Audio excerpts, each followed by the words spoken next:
Welcome back to Movie Recaps. Today I will show you an action, thriller, sci-fi film from 2006, titled Children of Men. Spoilers ahead. Watch out and take care. The year is 2027.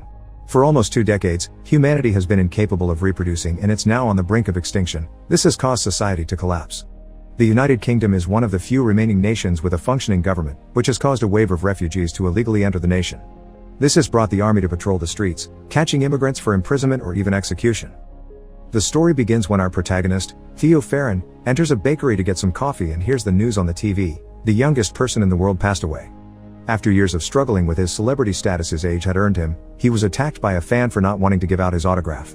Everyone in the shop seems to be devastated by this tragedy, but Theo doesn't look too bothered.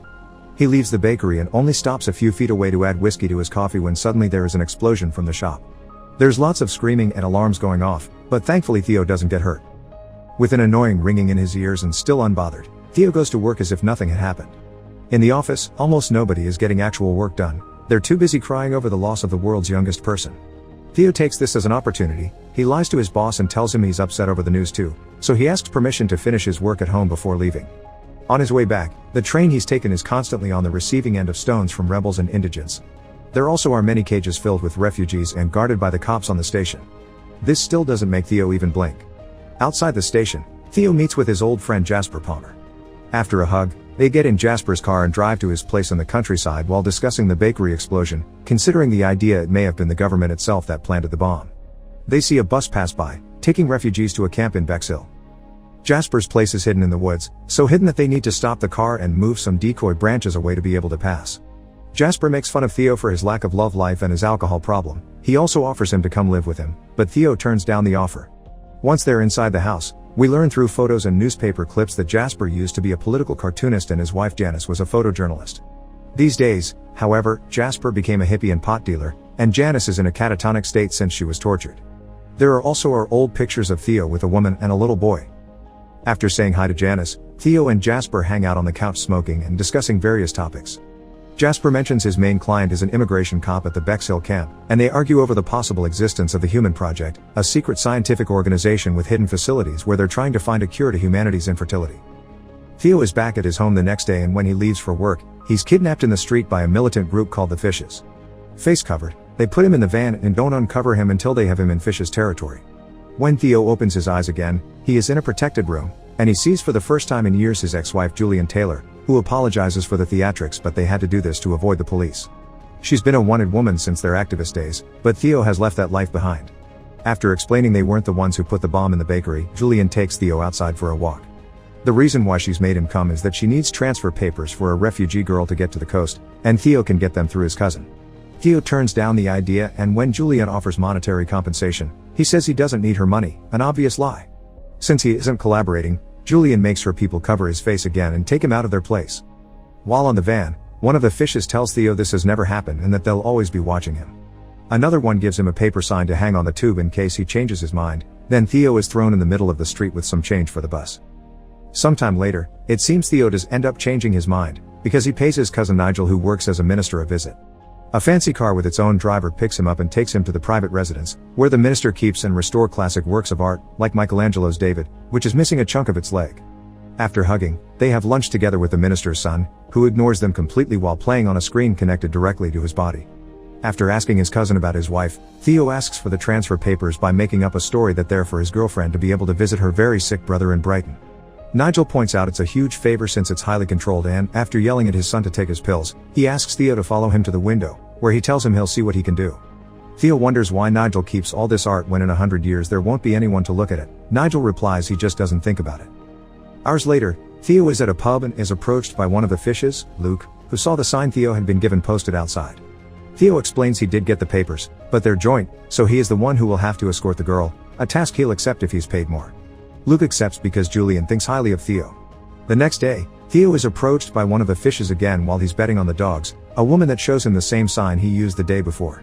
He follows her outside and onto a bus, where Julian is waiting for him. She asks about the papers before reminiscing about the old days, but they end up arguing over the way they handled the passing of their child, Dylan, and eventual separation. When they reach their stop, they hurry out of the bus and Theo takes the chance to ask why he was chosen. Julian says she trusts him. He also asks what will happen to them, and Julian says she doesn't know before pecking his lips. She says he's only come for the money. After crossing a bridge, they walk under it to meet with Luke, who gives Theo his money as soon as he asks for it. While explaining to him that he'll be taken to the first checkpoint in Canterbury and then he'll be on his own with the girl, they get in the car, where Theo is introduced to a woman named Miriam and the young girl he'll be escorting, Key. They drive to Canterbury. Theo sleeps at the beginning of the trip, but when he wakes up later on, he and Julian reminisce about their old days as activists and play a little game with a golf ball. When they're about to reach their destination, they're ambushed by an armed gang. Julian gets shot. They manage to drive away from the gang, but then it's the police that arrive and chase them instead. Luke has no other option but to stop the car. However, when he gets out, he shoots both cops before returning to his place behind the wheel and getting everyone out of there as soon as possible. They stop to say their goodbyes to Julian. The two women cover the body with a shawl and pray, while Theo pretends to be unaffected until he distances himself from them, then he allows himself to cry. It doesn't last long though, because Luke quickly tells them to get back in the car so they can leave before they're caught again. It's nightfall when they reach a Fish's safe house, where the entire group is meeting to vote for their new leader. Theo asks for a ride to London, but he's told it's too dangerous and he'll have to wait until the next day. Instead, he's offered a shower and clean clothes. After washing up, he chit-chats with one of the Fishes before Miriam comes looking for him to take him to Key. She takes him to the barn while the Fishes vote for Luke as their new leader. Inside the barn, Theo is left alone with Key, who says Julian told her stories of their child and if things got bad, she should talk to Theo because he's the only one she can trust to take her to the boat called the Tomorrow. Theo doesn't want anything to do with this, so to convince him, Key takes off her dress and reveals her secret. She's pregnant. Theo is shocked, not believing what he's seeing, but the moment is interrupted by Luke, who takes them all back to the house. They watch the news on the TV. Julian's body has been found, and they're now looking for the people that were with her in the car. The police think they'll be able to identify them soon. An argument starts then about what they should do with Key. The Fishes don't want to make her public because the government will take her baby away, but Theo thinks she needs proper care. There's also the matter of the Human Project being rather difficult to contact, so they may lose their only chance if they don't go to meet that boat. Key decides to stay and have her baby in the safe house, but she still wants to be taken to the Tomorrow after her baby is born. Later that night, Theo can't sleep, so he is awake to hear the noises of people arriving outside. He sneaks around to secretly learn what's going on. It's the people that attacked them earlier. The ambush had been Luke's plan so he could become the leader and take control of the baby to use it as a political tool in their revolution. Theo won't allow this, so he rushes to Key's and Miriam's bedroom to tell them what's going on and help them escape. They sneak outside and while hiding from the guards, they carefully approach each car. They disable two of them and enter the third one, which won't start. Theo gets off and starts pushing it, gaining the attention of the Fishes. Theo gets back in the car, which still doesn't start but at least is moving thanks to the fact they're going downhill. The men are going after them but aren't allowed to shoot because the girl is in the car, so they try to grab them through the window, but Theo and Miriam push them away. The car stops once more mid-hill. Theo gets out to push it again. It gets it moving, but it also gives the chance for one of the Fishes to catch up with them and point his weapon at Theo, who pushes him off by hitting him with the door. At the base of the hill, the car gets stuck in mud, so Theo gets out to push while Miriam jumpstarts it. It takes her a few tries but the car does end up working, so well in fact Theo has to run after it to get back inside. Miriam stops it for him and with Theo back with the women, they manage to escape the farm. Theo tells Miriam he knows of a place where they can hide and takes them to Jasper's house, who receives them with open arms. While having dinner, they discuss their options. The Human Project's boat will have 2 stops, and neither of them looks good.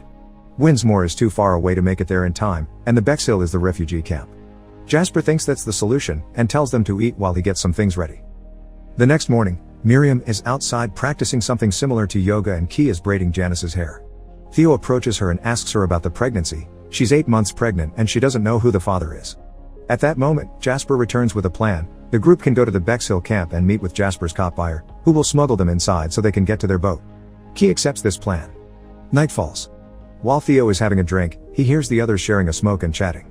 Jasper tells the women the story of how Theo and Julian met, as protesters in the middle of a rally by chance, and their relationship took a bad turn when they lost their kid to the flu pandemic. Not being able to hear more of it, Theo leaves them to their chat and goes to bed. The next morning, everyone's woken up by the alarm. The Fishes have found them. Jasper gives Theo the instructions of how to contact Sid, then sends him to the car with the women, refusing to go with them.